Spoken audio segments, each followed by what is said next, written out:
ఏంది? కళ్ళు కనపడతలేదా? ఏమైందో? జలుబు చేసింది.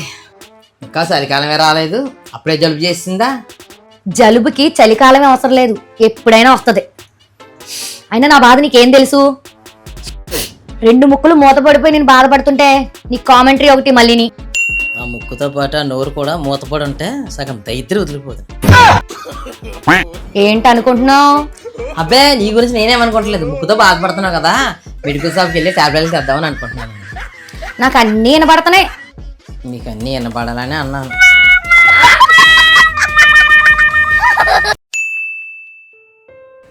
బావా గుడికెళ్ళి వస్తాను.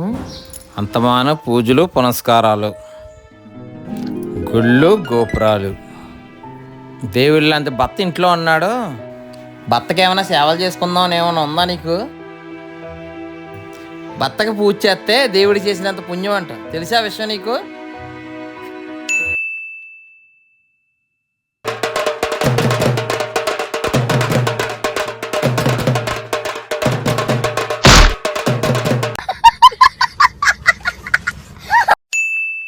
భార్య భర్తలు అన్నాక గొడవలు కామన్ రా. మేమే చూడు, రాత్రి మీ వదిన నేను పెద్ద గొడవ అయిపోయింది. మామూలు గొడవ కాదు అది. వదిన కాలు బేరానికి వచ్చింది, మోకాలు ఇంచుకు మరి నేను సారీ చెప్పించుకున్నాను. అంతా అలా ఉంటుంది, నీకు తెలుసు కదా నా గురించి. ఏం చేస్తున్నావు ఇక్కడ? నేను ఎప్పుడు అలాగ అన్నా, బయటికి రా నువ్వు. చాలా దెబ్బలు తినేది, నీ చేతకి తిరగలేదు, నా గోపు లేదా. బయటికి రా నువ్వు. నన్ను కొట్టవు కదా. ఏమన్నావు? బయటికి రా.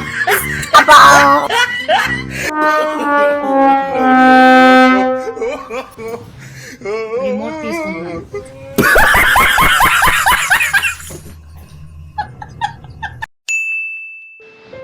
బావా పడుకుని లేచిన తర్వాత రగ్గు మడతట్టాలని తెలీదా? రాత్రి పడుకునేదానికి మళ్ళీ మడతట్టం ఎత్తుకు. లక్ష్మి ఐరన్ చేసి పెట్టు, నేను అర్జెంట్గా బయటికి వెళ్ళాలి. ఐరనా? వేసుకుంటే ఎలాగో నలిగిపోద్ది కదా, ఆ మాత్రం దానికి ఐరన్ అవసరం అంటావా? వేస్ట్ కాకపోతే ఏంటి ఫోన్ ఛార్జింగ్ పెడుతున్నావా? బ్యాటరీ ఎలాగో అయిపోద్ది కదా, ఆ మాత్రం దానికి ఛార్జింగ్ పెట్టడం అవసరం అంటావా? ఏంటి అన్నం తింటున్నావా? ఎలాగో పొద్దున్నే బాత్రూంలోకి వెళ్ళి ఆపే, ఇంకా చాలు ఆపే, నాకు అర్థమైంది. వెళ్ళి మడత పెడతా.